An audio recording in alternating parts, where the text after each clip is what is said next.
Hi everyone, I am Dr. Shikha Garg. Today we have with us Dr. Mehak. She is MS ENT from AIIMS New Delhi. आज हम discuss करना चाहेंगे एक बहुत अच्छा और कॉमन टॉपिक स्विमिंग को लेके। हर बच्चा हर बड़ा आजकल बहुत गर्मी में activity is very common to swim, but it also comes with its own complications जो कि हैं एक कॉमनली ईयर की इन्फेक्शंस, नोज़ की एंड थ्रोट की इन्फेक्शंस। तो आज हम डॉक्टर महक से पूछेंगे या डिस्कस करेंगे कि क्या क्या चीज़ें हम कर सकते हैं उसको प्रिवेंशन के लिए, या अगर आपको इन्फेक्शन हो गया है तो उसको हम ठीक कैसे कर सकते हैं, कौन सी चीज़ें हैं जो घर पे ठीक हो सकती हैं और कौन सी चीज़ें हैं जिसके लिए हमें एक्सपर्ट डॉक्टर की ओपिनियन चाहिए। So welcome doctor Mahak. Thank you. So ma'am tell us कि जो स्विमिंग आजकल सारे कर रहे हैं, गर्मियाँ हैं, वैसे भी आजकल इट्स वेरी कॉमन गेम है ना।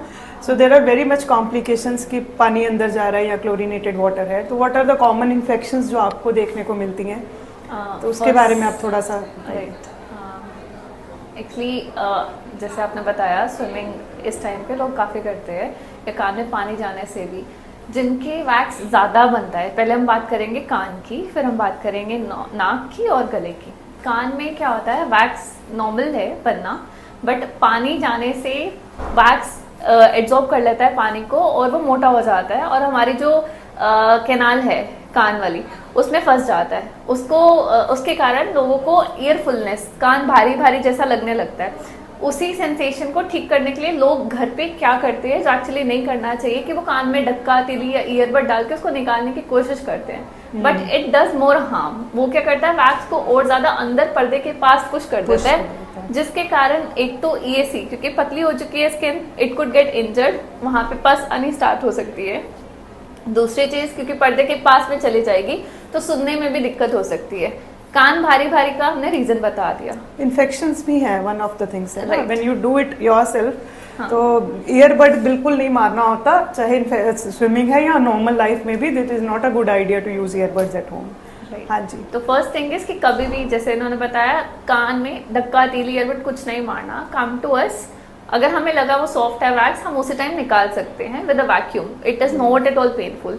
अदर थिंग इज अगर वो हार्ड है, वी गिव यू ड्रॉप्स जिससे कि पतला हो जाएगा वैक्स, हाँ, एंड देन हम उसको निकालते हैं। देन हम बात करेंगे नाक की, बिकॉज वी नो ओशन पानी को क्लीन करने के लिए, स्विमिंग वाटर को क्लीन करने के लिए क्लोरीन यूज किया जाता है कॉमनली। Yes, right. तो क्लोरीन एक्चुअली इरिटेट करता है म्यूकोजा को, क्योंकि म्यूकोजा इरिटेट होगा इट विल गेट इन्फ्लेम्ड, तो it could cause rhinitis, sinusitis, जिसके कारण सांस लेने में दिक्कत हो सकती है, नाक बंद की फीलिंग आ सकती है।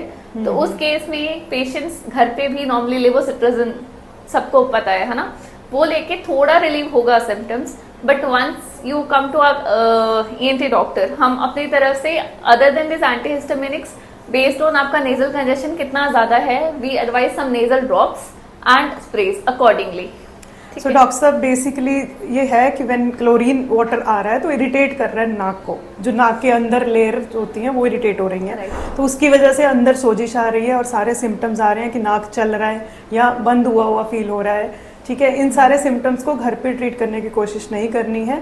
बेस्ट ऑप्शन होती है डॉक्टर के पास जाए, एक प्रॉपर ट्रीटमेंट प्रोटोकॉल पूछे, एंड वो बहुत ईजी है, आप आराम से घर पे फॉलो कर सकते हैं, बट सेल्फ मेडिकेशन करना अच्छा नहीं होता।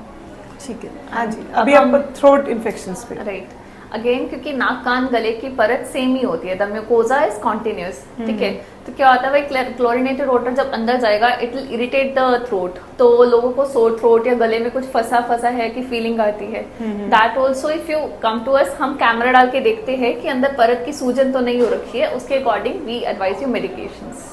सो एक कॉमन क्वेश्चन आता है, जैसे थ्रोट इन्फेक्शन पोस्ट स्विमिंग तो ठीक है, लेकिन बड़ी कॉमन चीज क्वेश्चन जो पूछते हैं, जिसको ऑलरेडी इन्फेक्शन है, हाँ, उसको स्विमिंग करनी चाहिए कि नहीं करनी चाहिए? नहीं, अगर एक्टिव इन्फेक्शन है, जैसे आपके कान से ऑलरेडी मवाद आ रहा है, पर्दे में छेद है, then going into water is a big no.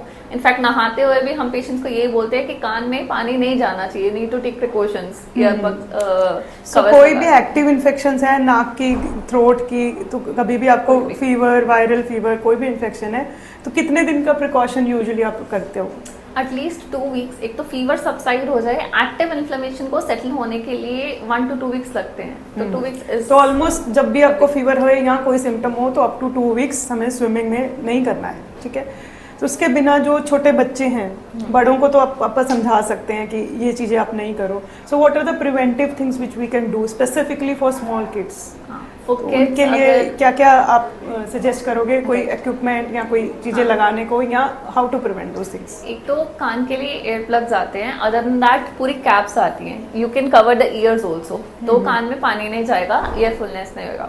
नाक के लिए there are nasal drops, saline drops होती हैं, वो ऑस्मोटिक कंसंट्रेशन से काम करती हैं. So you can use those drops at least 3 to 4 days before the बच्चा is going for swimming, and उसको कंटिन्यू कर सकते हैं. उससे क्या होता है, अंदर जो क्लोरीन वाटर से इरिटेशन होती है वो उतनी ज्यादा नहीं होगी. सो बेसिकली पोस्ट स्विम हम डेली बेसिस पे नॉर्मल सलाइन ड्रॉप्स डाल सकते हैं, ताकि वो ठीक रह सके. This is a very good advice. And for throat infections, because obviously when we are swimming, breathing के टाइम पे इट इज़ वेरी कॉमन कि पानी चला गया मुंह पे, और बड़े तो उसको दे स्पिट इट आउट, बट बच्चे सोलो कर जाते हैं. अगेन उसके लिए अगर अंदर चला गया, it will cause inflammation, then we can go ahead with the treatment. There is no per se precautions. बच्चों को सिखाना पड़ेगा कि मुंह में पानी नहीं ज्यादा लेके जाए, बट अगर वो नहीं सीख सकते, then there is a problem, we have to give a solution. नहीं, basically it is about age group also ना. For adults it's easier to understand कि मुंह में पानी नहीं जाएगा, गंदा पानी है या क्लोरीनेटेड वाटर है. एक स्मॉल एज ग्रुप स्पेसिफिकली आजकल इट्स वेरी ट्रेंडिंग कि बहुत ही छोटे बच्चों को स्विमिंग करने लग गए हैं, 1 साल एंड अबव, और इंडिया के बाहर तो बहुत छोटे और भी है, right.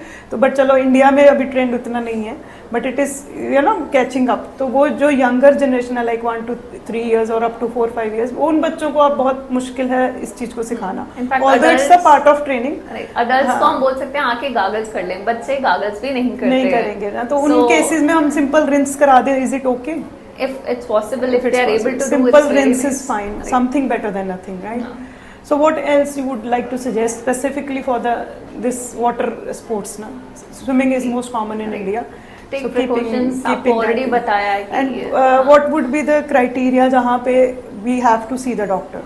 These are things preventable. There are certain things जो हम home remedies कर लेते हैं अक्सर, है ना. लिवोसेट्रिजिन खा लिया, स्टीम ले लिया. These are home remedies which can be followed easily. When to see a doctor? What are the symptoms जहाँ पे we need to see the doctor? In ear cases, suppose किसी को नहीं पता, तब ऑलरेडी पर्दे में छेद है, you went, तो दिक्कत एकदम से बढ़ेगी. आपको सुनने में एकदम से अगर दिक्कत होती है, एकदम से go to the consultant, to the ENT person.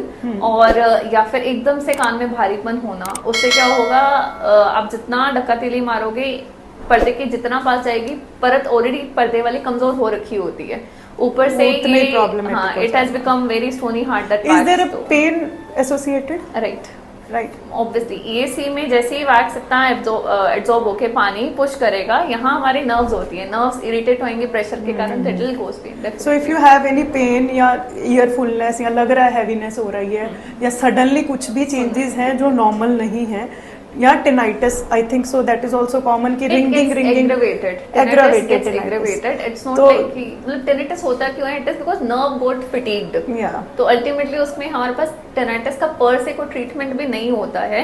We give कि आपको distract करना है, distraction therapist देते हैं, but हाँ it gets aggravated because of. So basically अगर pre-existing problems हैं वो बढ़ जाए, या newer problems कुछ भी लगे, इमीडिएटली आपको शायद लगेगा कि अपने आप रिजॉल्व हो जाएगा, क्योंकि अक्सर कान में पानी जाता है, we wait for a while.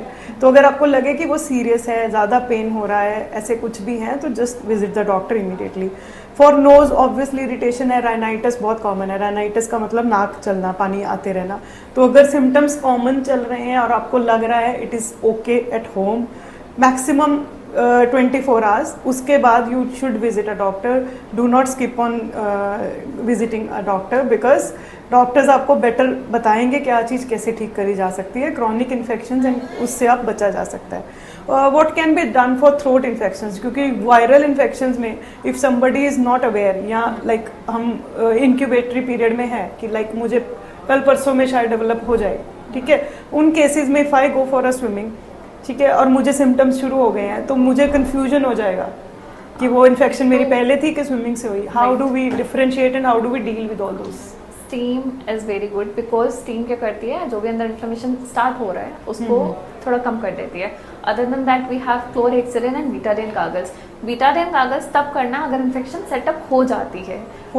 हाँ राइट, बिकॉज इट कोजेस वो प्रिवेंटिव नहीं है. राइट, हाँ it causes dryness, it will do more harm अगर आप पहले स्टार्ट कर देते हो. ठीक है, तो right it's not preventive. It's not a preventive. Right, chlorhexidine gargles होते हैं that we can do. And other than that viral में हमें कोई एंटीबायोटिक्स तो नहीं चाहिए, but if the fever goes for more than 2 to 3 days, then we'll have to give antibiotics too. Is it a good idea कि post swim हम daily basis पे गागल types का कर लें या क्लोरहेक्सिडिन माउथ वॉश गुनगुने पानी से गरारे कर सकते हो अगर आप इन क्लोरहेक्सिडिन या बाकी से नहीं कर सकते, otherwise yes it's a good idea, right. ठीक है. सो डॉक्टर साहब, any last thing you want to say to guide parents also, because अक्सर adults can deal with things but बच्चे ना तो सिम्टम बता पाते. अब बच्चा कोई नहीं बता पाएगा पेन हो रहा है, उसको सिर्फ रोना है. तो पेरेंट्स के लिए एनी टेक अवे मैसेज कि क्या सिम्टम्स पे उनको डॉक्टर को दिखाना चाहिए. इवन ये बच्चा इज ईचिंग द ईयर्स, क्योंकि कभी भी वैक्स अगर होगी the first thing will be the each कर करके यहाँ पे रेडनेस सा डेवलप हो जाता है. It can further cause folliculitis, otitis externa, चीजें उससे बढ़ सकती है.